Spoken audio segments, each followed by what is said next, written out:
कभी सोचा है कि हम यानी होमो सेपियंस, जो कभी अफ्रीका के मैदानों में बस एक आम जानवर की तरह घूमते थे, आज इस पूरी दुनिया के मालिक कैसे बन बैठे? युवाल नोआ हरारी की किताब सेपियंस ठीक इसी सवाल की पड़ताल करती है। ये सिर्फ इतिहास की बात नहीं है, ये एक तरह का आईना है जो हमें दिखाता है कि हम क्या थे, आज क्या हैं और शायद आगे क्या बनने वाले हैं। तो चलिए इस कमाल की कहानी को परत दर परत खोलते हैं। हरारी अपनी किताब की शुरुआत इसी एक कह सकते हैं चौंकाने वाले सवाल से करते हैं। सोच कर देखिए, एक वक्त था जब इस धरती पर हम अकेले इंसान नहीं थे, हमारी ही तरह की कई और मानव प्रजातियां भी थीं। तो फिर आखिर ऐसा क्या हो गया कि सिर्फ हम होमो सेपियंस ही बचे रह गए और बाकी सब खत्म हो गए? वो कौन सी ऐसी सीक्रेट पावर थी जिसने हमें इस ग्रह का राजा बना दिया? जवाब हमारी ताकत में नहीं बल्कि हमारी कल्पना में छिपा है। और यहीं पर हरारी अपनी सबसे बड़ी बात कहते हैं, काल्पनिक वास्तविकता। सुनने में थोड़ा मुश्किल लग सकता है, पर इसका मतलब बहुत सीधा है। हमारी पूरी दुनिया ऐसी कहानियों पर चलती है जिन पर हम सब मिलकर यकीन करते हैं। जैसे कि पैसा, ये है क्या? बस कागज का एक टुकड़ा, या देश नक्शे पर खींची हुई कुछ लकीरें? लेकिन क्योंकि हम सब इन कहानियों पर भरोसा करते हैं, तो यही कागज और लकीरें दुनिया की सबसे बड़ी सच्चाई बन जाती हैं। तो यही है सेपियंस की असली सुपर पावर। कोई शेर के पंजे या चील की तेज नजर नहीं, बल्कि कहानियां घड़ने और उन पर एक साथ लाखों करोड़ों की संख्या में विश्वास करने की काबिलियत। यही वो जादुई गोंद है जो हमारे समाज को आपस में जोड़ता है और हमें बाकी सभी जानवरों से कहीं बहुत आगे ले जाता है। जरा सोचिए इस बारे में। एक चिंपैंजी का झुंड 150 से ज्यादा बड़ा नहीं हो सकता, क्योंकि वो बस उन्हीं के साथ रह सकते हैं जिन्हें वो पर्सनली जानते हैं। लेकिन इंसान, हम शहर बसाते हैं, देश चलाते हैं, लाखों करोड़ों अजनबियों के साथ मिलकर काम करते हैं। ये कैसे मुमकिन है?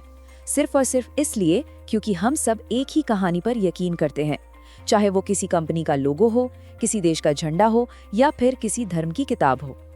हरारी हमें बताते हैं कि कहानियां कहने की इसी ताकत ने हमारे इतिहास को 3 बड़ी क्रांतियों के जरिए शेकल दिया, मतलब उसे एक आकार दिया। ये 3 ऐसे बड़े मोड़ थे जिन्होंने हमेशा हमेशा के लिए ये बदल दिया कि हम कैसे सोचते हैं, कैसे खाते हैं और कैसे जीते हैं। चलिए एक एक करके इन्हें समझते हैं। ये टाइमलाइन एक तरह से हमारी पूरी प्रजाति की कहानी है। लगभग 70,000 साल पहले संज्ञानात्मक क्रांति हुई, जिसने हमारे दिमाग में जैसे एक नई रोशनी भर दी। फिर 10,000 साल पहले कृषि क्रांति ने हमें एक जगह टिककर रहना सिखाया, और उसके बाद महज 500 साल पहले वैज्ञानिक क्रांति ने हमें वो ताकतें दे दी जिनकी हम कभी कल्पना भी नहीं कर सकते थे। सब कुछ शुरू हुआ करीब 70,000 साल पहले। हमारे दिमाग में मानो कोई सॉफ्टवेयर अपडेट हो गया। हमने भाषा को विकसित किया, लेकिन सिर्फ ये कहने के लिए नहीं कि देखो शेर आ रहा है, बल्कि ये कहने के लिए कि इस कबीले का रक्षक आत्मा एक शेर है। हमने उन चीजों के बारे में बात करनी शुरू की जो असल में थी ही नहीं, देवता, आत्माएं, राष्ट्र। यहीं से हमारी पहली साझा कहानियों की शुरुआत हुई। इसके बाद आई कृषि क्रांति। वादा बहुत बड़ा था, एक जगह पर अपना घर, कभी ना खत्म होने वाला खाना और एक आरामदायक जिंदगी। लेकिन हरारी इसे इतिहास का सबसे बड़ा धोखा कहते हैं, क्योंकि असल में हमें मिला क्या? पहले से ज्यादा मेहनत, नई नई बीमारियां और अमीर गरीब के बीच एक गहरी होती खाई।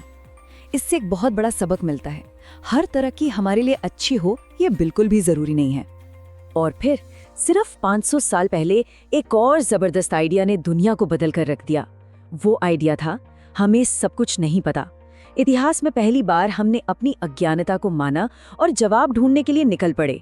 इसी एक सोच ने विज्ञान को जन्म दिया, पूंजीवाद को बढ़ावा दिया और ज्ञान और शक्ति का एक ऐसा तूफान खड़ा कर दिया जो आज तक नहीं रुका है। तो इन क्रांतियों के दौरान 3 और बड़ी और शक्तिशाली कहानियों ने दुनिया भर के इंसानों को एक साथ लाना शुरू कर दिया। ये 3 ऐसी चीजें थीं जिन्होंने अलग अलग संस्कृतियों को एक ग्लोबल समाज में बदलना शुरू किया। पहला है पैसा। ये शायद इंसानों की बनाई अब तक की सबसे कामयाब कहानी है। क्यों? क्योंकि ये विश्वास का अकेला ऐसा सिस्टम है जिस पर लगभग हर इंसान यकीन करता है। 2 देश जो आपस में लड़ रहे हों, वो भी एक दूसरे की करेंसी को मान लेंगे। ये अजनबियों के बीच भरोसे का सबसे बड़ा जरिया है। दूसरा है साम्राज्य। ये सच है कि साम्राज्य अक्सर हिंसा और शोषण पर बने, लेकिन उन्होंने लाखों करोड़ों लोगों को एक ही कानून के नीचे लाकर दुनिया को एक करने का काम भी किया। उन्होंने एक जैसे कानून, भाषा और संस्कृति को फैलाकर व्यापार और नए विचारों के लिए एक कॉमन ग्राउंड तैयार किया। और तीसरा है धर्म। धर्मों ने हमें एक सुपरनैचुरल ऑर्डर दिया, एक कॉमन नैतिक कोड दिया। इसने हमें बताया कि हमारे होने का कोई मतलब है और हमें ऐसे नियमों को मानने के लिए तैयार किया जो हमारी अपनी इच्छाओं से कहीं ज्यादा बड़े थे। तो ये तो थी हमारे अतीत की कहानी, लेकिन हरारी का असली फोकस भविष्य पर है। वो पूछते हैं कि 4 अरब साल के विकास के बाद क्या होमो सेपियंस का दौर अब खत्म होने वाला है, और अगर हाँ, तो हमारे बाद कौन आएगा? आज हम इतिहास के शायद सबसे बड़े मोड़ पर खड़े हैं। आर्टिफिशियल इंटेलिजेंस और बायोटेक्नोलॉजी जैसी तकनीकें अब सिर्फ औजार नहीं हैं, ये जीवन के 4 अरब साल पुराने नियमों को फिर से लिखने की ताकत रखती हैं। तो सवाल ये है कि क्या हम इस ग्रह पर सबसे समझदार जीव बने रहेंगे, या फिर हम अपनी ही बनाई किसी चीज से पीछे रह जाएंगे?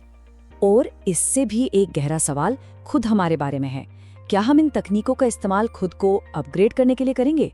क्या हम जेनेटिक इंजीनियरिंग से बीमारियां खत्म करके अमरता की तरफ बढ़ेंगे? और अगर हम ऐसा करते हैं तो जो नई प्रजाति बनेगी, क्या उसे इंसान कहा जा सकेगा, या फिर हम एक पोस्ट ह्यूमन युग में दाखिल हो रहे हैं? ये सवाल सुनने में भविष्य के लगते हैं, पर इनके जवाब आज दिए जा रहे हैं। हरारी का मकसद हमें डराना नहीं, बल्कि ये याद दिलाना है कि इतिहास हमें भविष्य के लिए तैयार कर सकता है। सेपियंस की कहानी से जो सबक मिलते हैं, वो हमें आज सही रास्ते पर चलने में मदद कर सकते हैं। तो हम क्या कर सकते हैं? पहला कदम तो ये है कि अपने आसपास की कहानियों को पहचानें। पैसा, राष्ट्र, कंपनियां और उन पर सवाल करें। हमें इतिहास के सबक याद रखने होंगे, खास तौर पर ये कि हर तकनीकी तरक्की खुशी लेकर आए, ये जरूरी नहीं। और सबसे जरूरी, हमें भविष्य की टेक्नोलॉजी से जुड़े मुश्किल नैतिक सवालों पर आज, अभी से मिलकर सोचना होगा। आखिर में पूरी बात इसी एक लाइन पर आकर सिमट जाती है। हमारी सबसे बड़ी ताकत हमारी सामूहिक कल्पना है, कहानियां बनाने और उन पर विश्वास करने की शक्ति। हमारा भविष्य बस इस बात पर टिका है कि हम इस बेहिसाब ताकत का इस्तेमाल कितनी समझदारी और कितनी जिम्मेदारी से करते हैं। तो सबसे बड़ी बात यह है कि हम इतिहास की शायद पहली ऐसी पीढ़ी हैं जो न सिर्फ अपनी कहानी, बल्कि इस ग्रह पर जीवन की पूरी कहानी को बदलने की ताकत रखती है। अब सवाल ये नहीं है कि हम क्या कर सकते हैं, सवाल ये है कि हम क्या करना चाहते हैं। हम अगली कौन सी कहानी लिखेंगे? इसका जवाब किसी एक किताब में नहीं है, बल्कि हम सबके आने वाले कल के फैसलों में छुपा है।